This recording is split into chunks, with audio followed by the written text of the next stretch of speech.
Well, everyone, I am back with my little podcast finally, my actual Ag Uncensored one, which I haven't done for, oh, maybe almost close to a year.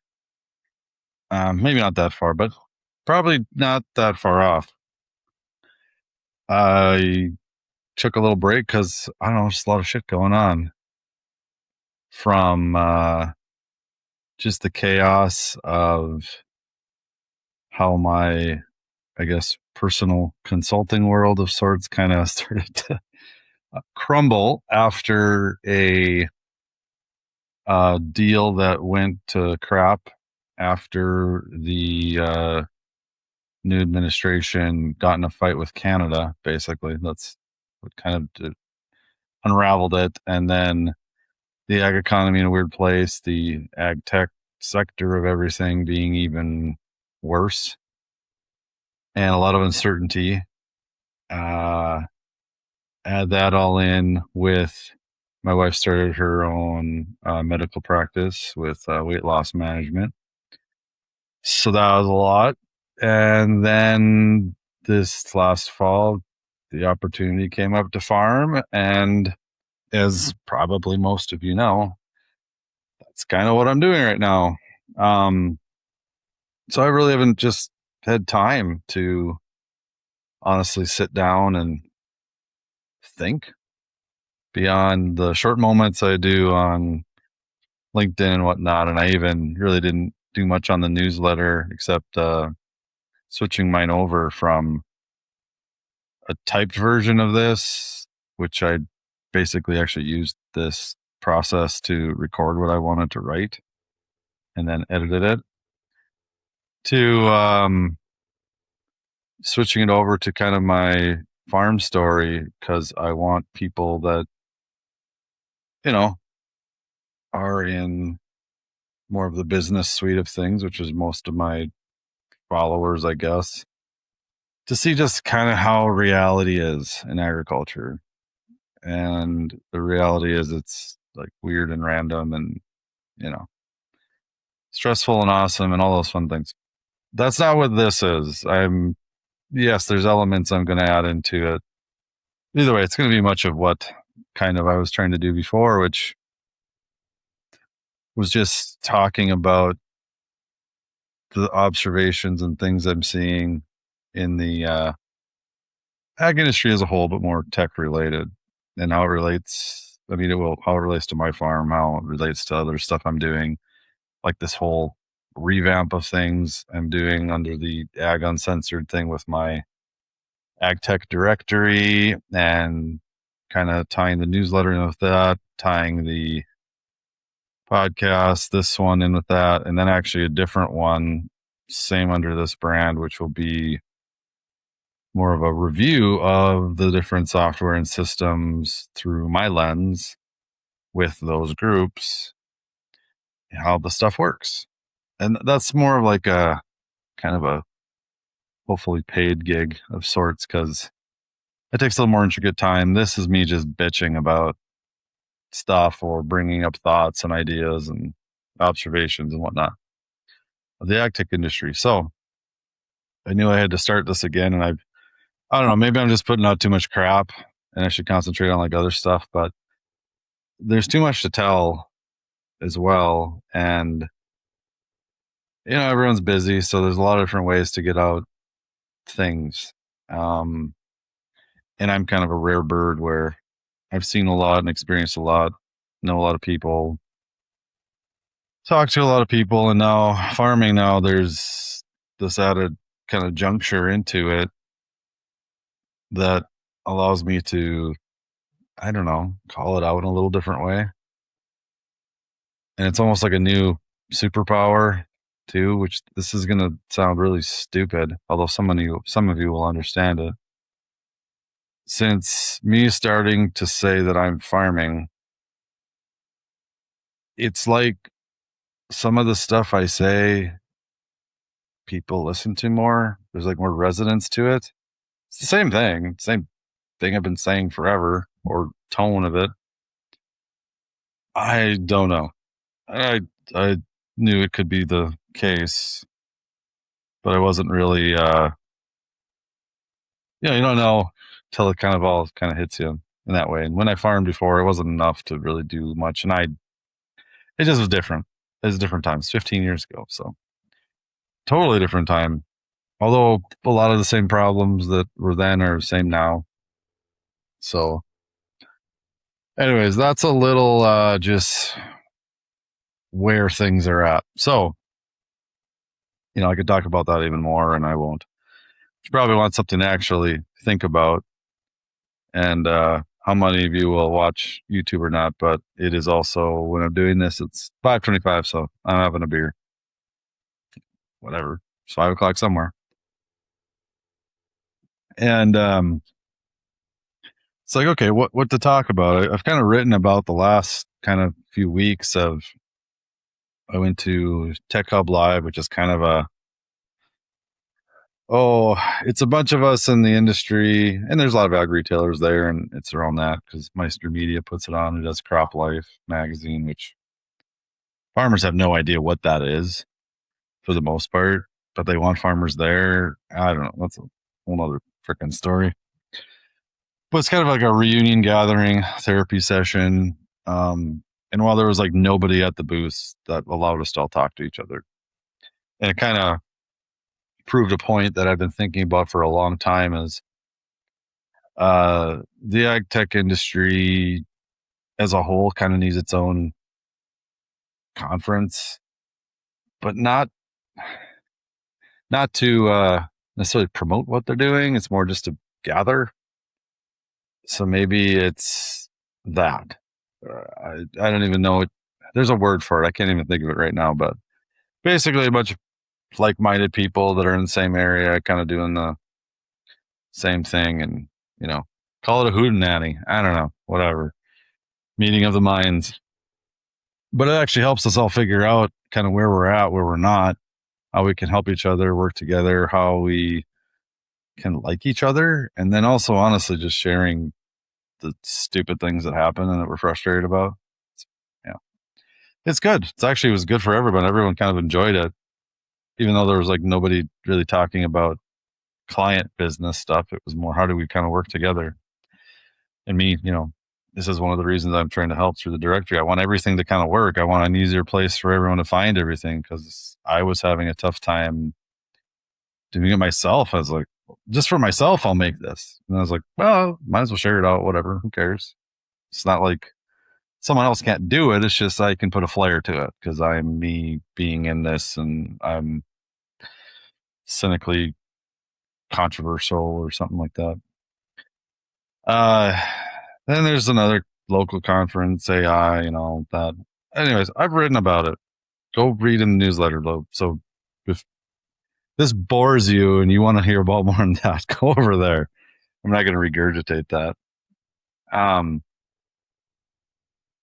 But what's the vibe, the interesting things to talk about then? I'll say it this way. It's like there's been like a turning page in ag tech right now, in all of it, honestly. And it's hard to explain it exactly because you have to kind of go back to go forward here. But I'll say it like this. Right now, and I've confirmed this with a few people because they felt the same thing. They're like, yeah, there's something different. But I kind of know why. So I'm curious on your thoughts, I guess. The industry has a little tech sector of it, which I don't know. I know is broad, and there's giants in there, and it's more of the people. Think of the feeling, the essence of kind of the confidence of what many people are doing. There's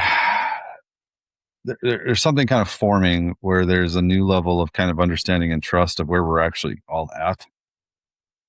And this isn't the first time. I think the first time I really experienced it was around that 2009, 10-ish area. because the years before that, everyone was everything was new. Everything was battling for positioning of who they are, what they are. There's a lot of competitiveness, a lot of unknowns. People are building things from scratch, clearly, and things had never been done. Some things had more focus, some things were better, made more money, some things were harder. I mean, it's all over the place.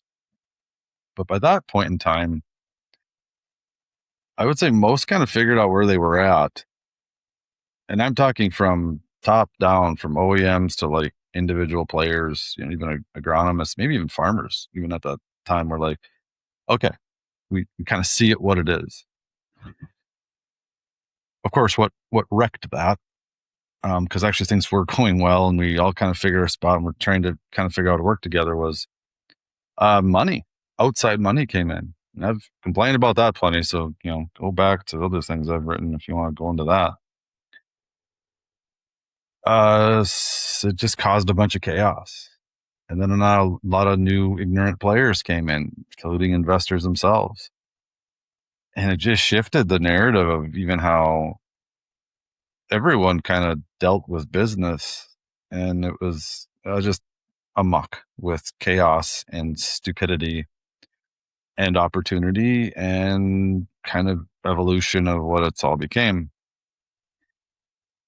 Of course, over now, I'll say 15 years, I suppose, about all that kind of chaos brewed, reality set in, we're on the trough of whatever disillusionment, whatever people say. And well, especially in the software world. And I would say a lot of other things tied to it, sensors and things. Well, everyone learned that there's like no money in it beyond like breaking even. The ones that did make it big was like, it's hype and valuation and weird crap like that. Yeah, great for them. That it's not easy either to even convince people that you might be worth more than you are or sell a different story. I'm not going to get into that. There's a morality wave of, good intentions to some were not, and manipulation, but also honesty. No one's really to blame. We're all human. We all kind of suck at being normal and doing human things. So no blame. Frustrating at times, don't get me wrong, but no blame to those really. But all of that started, it's been trickling down and, people getting out, investors saying, well, this is a stupid industry to be in. And, it's not working the way they want. It's this long-term thing. Whenever you're going to get money back on it, you almost forget about it by the time you would, which is honestly true because that's kind of actually just how it works in agriculture. Just slow and repetitive bullshit, really, until you have a lucky year. It's farming. I'm hoping I can have a lucky year this year. So far, things are going well. So everyone crosses the fingers. Of course, that always works that way. And for many, it didn't. And for some, it still's not. And there's plenty that are going to get out here soon in some form or fashion. I can tell you that. But what's maybe changed it really is, I think, really the vibe coding, AI coding process. That wasn't really a thing a year ago, not to the extent it is now. Like there's been giant breakthroughs. It's all over the news. Not going to get into that either. Beyond it's a thing. And what it started to do is allow a lot of these groups to, get their budgets in place, reduce overabundance and overstaffing, or actually build the things they want or refactor everything they have to something that's just cheaper to run and easier to run and more malleable. And basically everyone's rebuilding their systems right now. Like everybody, unless they built it on kind of the new world because they're new, because there's a new ag tech software, like literally every day somewhere in the world. I see them. That's why I built the directory. It's like, well, go there at least to put it somewhere so people can find it easier, because throwing it up on LinkedIn or Twitter or social media on Facebook or whatever, it doesn't work. It's It's not enough. I'm trying to help focus it. That's kind of I just want to do it.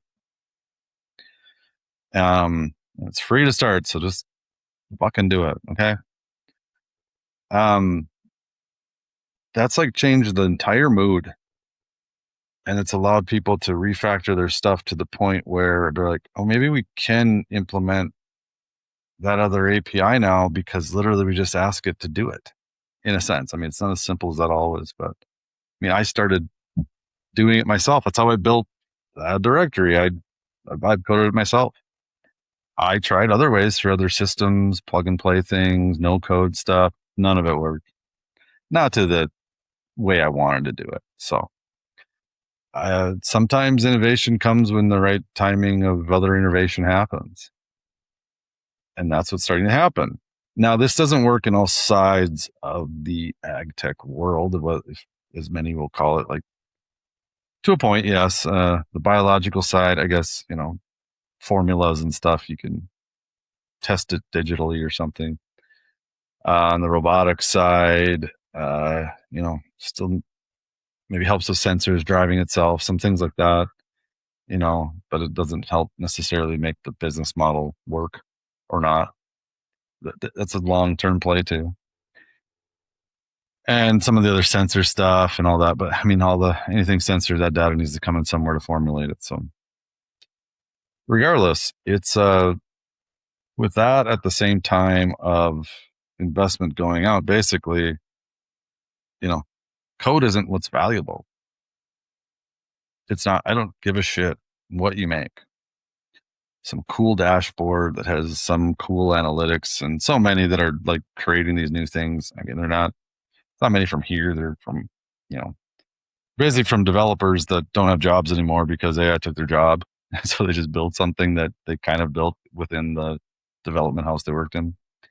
So I see a lot of it from India, Eastern Europe, some in South America, Indonesia, places like that. I suppose China too, but not as much there because of just China is China. That's where I'm seeing it happen more. So I don't know where that'll all go, but either way, no one wants to really invest in that side of things anymore. So we don't have that to create. That's not creating chaos anymore. We can actually kind of like breathe because we couldn't for like 15 years, especially us old guard that have been around. There's just so much going on. We couldn't like just sit there and talk to each other like, hey, what the hell are we doing? What are we building anymore? Do you want to like do that part of it? And that was weird. My dad, he actually did a booth at the Tech Hub Live, which was InfoAg back in the day. And he hasn't done it for a while because it was just pointless because there was so much noise. And he was just like, I'll just go, talk to people and kind of soak it all in and whatnot. And that was the right move because it's expensive. But this year we had a little new product that, and I kind of dabble in it, but to kind of showcase, and then me farming too, like we actually just, put the two together. It's like, okay, here's what's real. And then here's also what's new and real. And here, it's like, nobody does it anymore. No one like showcases reality. So, and then the new product, which is called SatShot Super Resolution, which is enhanced sentinel data from like 10 meters to basically 1.5 meters. It's really cool shit, by the way. Check it out. It just sparked some things, and then people seeing him there, even though he's 69, going on 70 here this fall. People saw what the real value is, and even for me and others out there, and I've been seeing it slowly more and more. Is finally the value isn't the code because it never actually really was.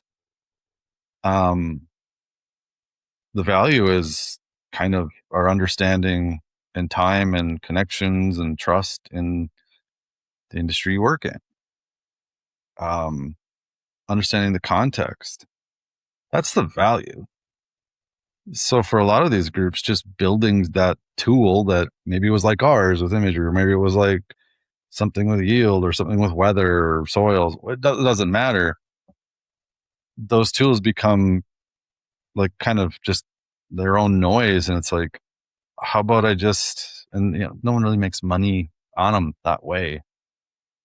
It's like, why not just work with the people that know it and trust in that, and start to modularize all these things. And with people rebuilding all their stuff, you can start to modularize it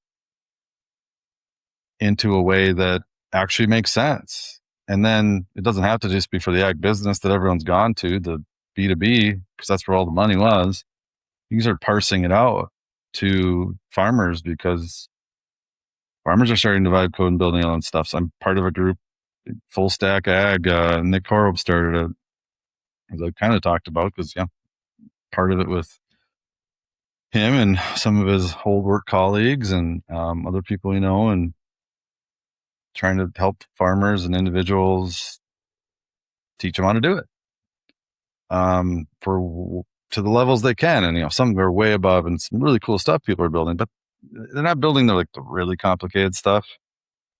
It's one thing to get certain data sets in there, yield, imagery, as applied, from my John Deere or from some just file that's that way. It's another to ingest it at scale at a process that works for a lot of people. That's really just, you just say a prompt and it works.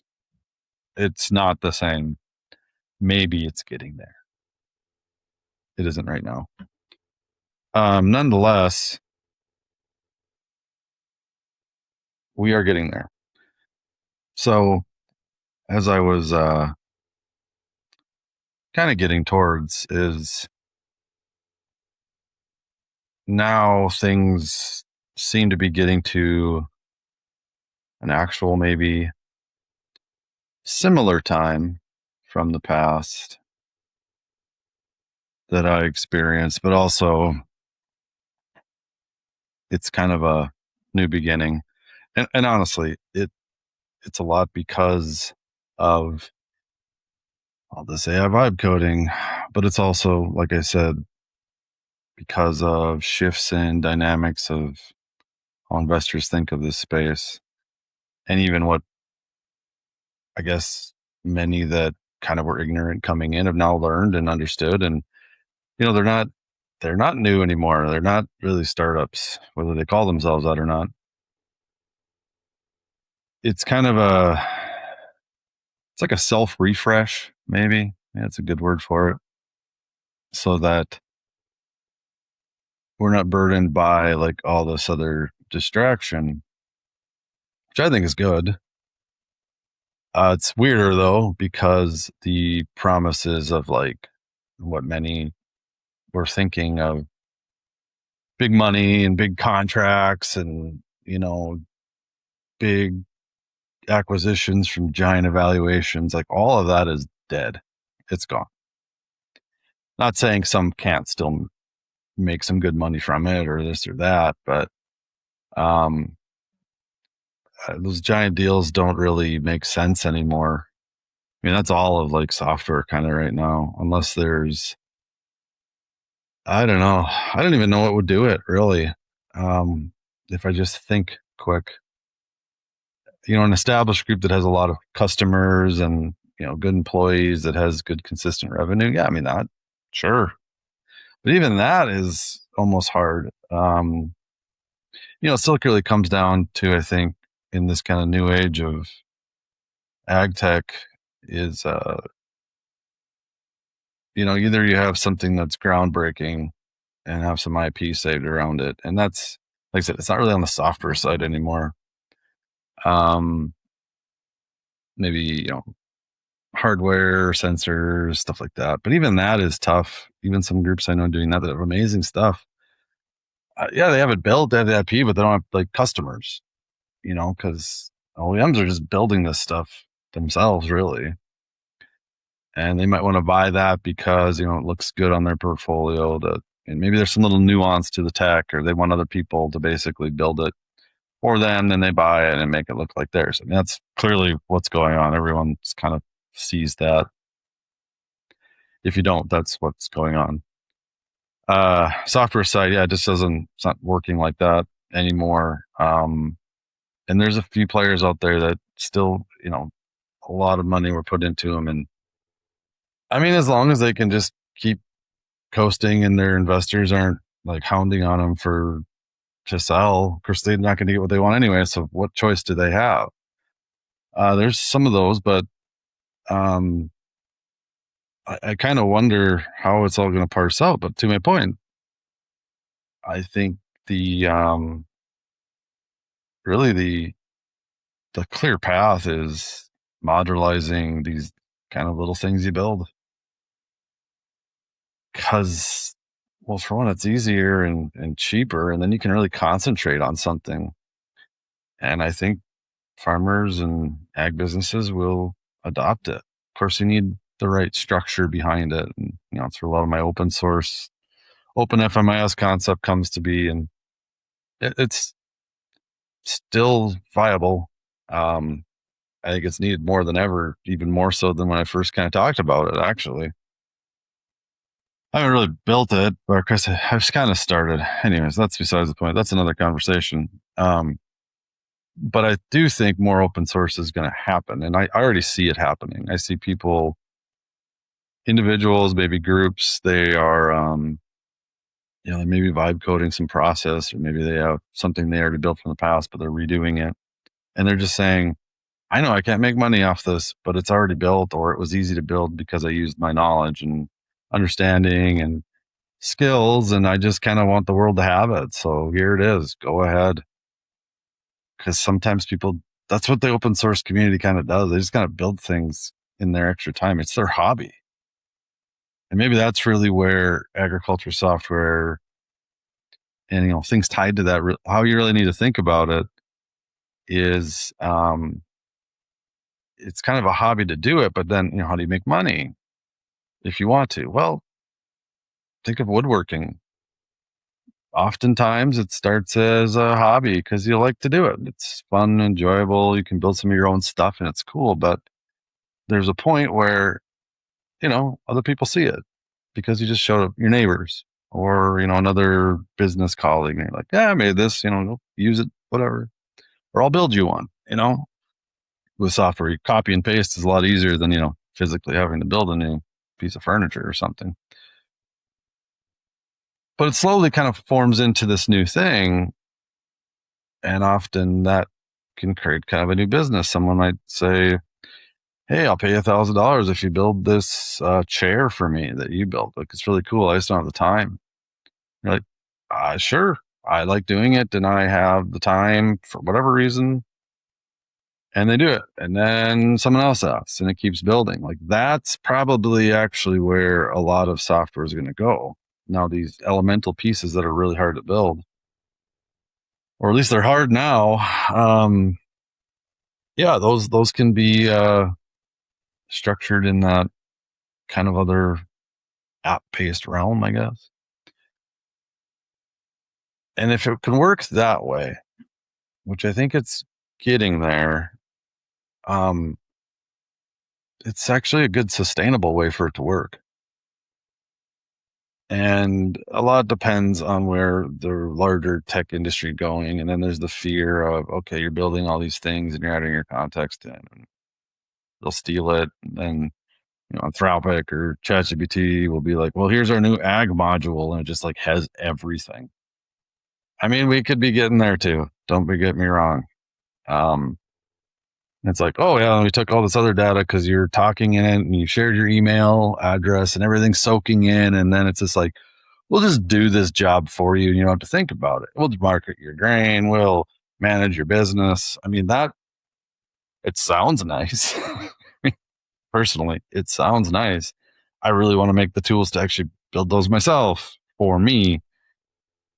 Do I want someone like Google or Anthropic or OpenAI to do that? No, not really. Though maybe that's inevitable. You think of all the control you've left out to different functions on a server. Some groups doing searching. Let Google do it. Instead of going to your local library or something like that, or asking, a group of people or calling a friend or something. Maybe it's inevitable that kind of happens, and there's really nothing you can do about it. Scary. It's dystopian, I guess, too. In any realm, that's a whole other wild subject of where things can go. In the end, though, from just talking here and getting the essence of where things have been, honestly, the last, I'll call it year, as kind of started out with. Maybe it's good I took a pause. I could really reflect on it all. It does feel better than it did, but it's a different better. It's not what I don't think people assumed would be better. I think many thought, investors will come back in. There'll be more sales from clients and businesses and all that. No, that isn't necessarily the case. And now that there's, like I said, a new app coming out like every day somewhere in the world doing basically the same thing as the one that came the day before it, you're going to have to be really crafty if you're really trying to make a lot of money off of it, or something that, isn't even enough to sustain your life. It's one thing to make a couple $1,000s off selling this or that to some friends or, some groups of people, but it's a whole nother thing trying to make enough where, it pays your bills. And I know that from experience. I deal with it now.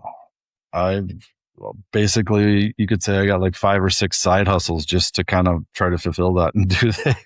Well, yes and no. It depends how you look at it. Can they? Yes. Is it a lot to manage? Yes. It's also, I'm trying to, for me at least, I think others are doing this too. I'm starting to see it more and more. You're kind of staging it in different parts. For being, farming is basically a side hustle for me. Takes probably 3 months out of the year, but though mentally it's constant. It's just the physical effort of it. And then I have my fun boundary play rugs, the Aerial Imagery, which kind of fits into the whole mold of all my ag stuff. And that's about 2 months, I'd say. It's not full time, but during those 2 months, but it's a lot of time. But there's planning and that, so you're thinking of that. And I got this stuff. And this new director thing. Well, honestly, it's probably more of a winter thing. And then I just kind of dabble at it. But that's when people are searching and looking the most for things like that. Once the main ag season is kind of over, and there's other things I'm working on like that, or I don't know. It's all, I'm trying to put it in this big circle. But I think it's smart to do because they all kind of associate with each other in a similar fashion, and they can connect to a larger story. And I mean, that's maybe what just people have to do is start thinking in building things for the time scale of what needs to be done. And I'll give a great example. Well, for one, software's always had this problem in agriculture since the beginnings, from when I was, young kid dealing with it, when my dad was doing stuff and others. You'd build all year, try to sell as much as you could, but really the end user would only use it like a few days a year. It's not like other tools. And that can be really hard because then you're like retraining people, talking like, oh, this. It's really, it's tough. But what I'm seeing now, and just thinking from the farm side, and, I don't need my necessarily accounting digital system right now. I might need, like an hour a month or a few hours a month. That's all I needed. And really, you just need it at certain times. Even grain marketing stuff. Yeah, I mean, you want a constant awareness, but you really won't use it in its full extent until certain time periods. Agronomy, same thing. Uh, Buying things from equipment to inputs, same thing. You're basically spreading out these things. And for me, what I kind of started doing is like, I'm just building this kind of mini tool that's basically throwaway. In the moment I need that thing, and putting that together. And then do I want to turn it into some big product? Well, no, because I've done that and I don't want to deal with it. But others are starting to say, oh, I'll make a module for that time frame. And then you just buy it, for that. So you don't have to like kind of build it. It's like, is it worth $100 so you don't have to do it? It's like, yeah, I suppose. If all can like sink into one place, it kind of works together and you don't really have to update it because all these other people are doing that. And you can get it from multiple vendors or people, even individuals, like all together. Yeah. It's like, yeah, that sounds kind of good actually. And I'm trying to bridge that to myself, even with my directors saying, hey, here's all these options. And if people start building these modules, like, here's all these modules, here they are. That's about it. It's like, here at least they exist, and here's how you connect to them. Go do what you want at your whim. Maybe I can make some money on showcasing, but I don't really know. It's not necessarily not a goal. It's not also a pure goal. It's kind of like, everyone wants their time valued at something. So all in all, though, I think the essence of what really needs to be done is that type of ecosystem is needing to take place for really the industry to move forward and actually adopt it instead of this kind of old world way, which seemingly is now dead and everyone just kind of understands it. And if you don't understand it, get that figured out pretty quickly here, because you're going to get left behind. So yeah, there's kind of my most recent thoughts, and I will have more hopefully every week. I'm trying to kind of keep a cadence, do my best I can. As harvest approaches, it might be a little tougher, but I'll at least try to put up something, some shorter quip. This one's a little longer than I'd usually want to go, just because it's rolling out the red carpet again. So as I've stated, this is me just kind of talking about the industry, complaining a little bit, trying to bring some light to it, help others see something else that they can't see. And then you'll have some of my other fun ones. So, listen to those as well.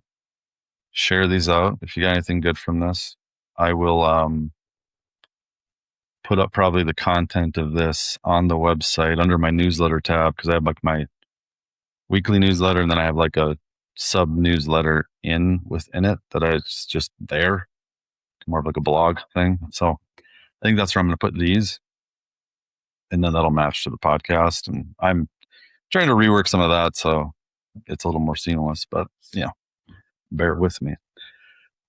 Other than that, thanks for listening, everyone. And I'm kind of back, I guess. And like I've said before, it's kind of almost a self-therapy than anything. Get the stuff off the head and hopefully it can help some people out. And that's basically it. Try to learn something and share what I can. So thanks for listening. And as always, like, share, subscribe, check my other stuff out. Check out the directory. If you are in the industry, add your stuff to that. If I already added you in there, claim your spot. If you got suggestions, let me know. Hopefully it can kind of turn into something cooler and bigger, and I can get a bunch of people from all sides of the industry on there, because that's the goal. And all kind of come together so we can learn from each other and make this whole sector of agriculture a little better than what it's perceived to be, because it's messy. Always has been, but I'll unmessify it if possible. So until next time, we'll see you later, and thanks for listening. See you, everyone.